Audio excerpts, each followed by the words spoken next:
ஏன் கேட்க மாட்டேங்கிறீங்க சார்? ஆண்கள் அப்படி போறது இல்லையா சார்? இந்த இடத்துக்கு இந்த உடை தான் போடணும்னு ஒண்ணு இருக்குல்ல, அதை போட்டுட்டு வரலாம்லன்னு அவங்க சொன்னாங்க. ஒரு காது குத்து இருக்கு கோயிலுக்குள்ள, கல்லு குடிச்சிட்டு சரக்கு குடிச்சிட்டு ஆம்பளைங்க நல்லா ஜெட்டி தெரிய பின்னாடி படுத்திருக்காங்களா இல்லையா நீங்க சொல்லுங்க.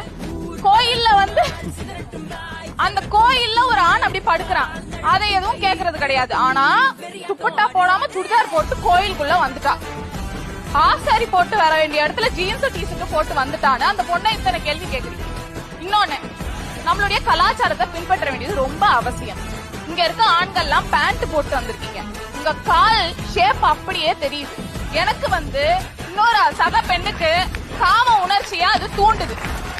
அதனால ஏதோ அசம்பாவிதம் நடக்கிறதுக்கான வழிவகுக்கும். இனிமே நீங்க எல்லாரும் வேஷ்டியே போட்டுட்டு வாங்கன்னு நான் சொன்னா யாராவது சொல்லியிருக்காங்களா? இன்னொன்னு பெருமையா வேற சொல்லியிருக்காங்க, நான்லாம் சட்டை போடாம சுத்துவோம். அது வந்து நீங்க பெருமையை படுத்துறது எங்கல?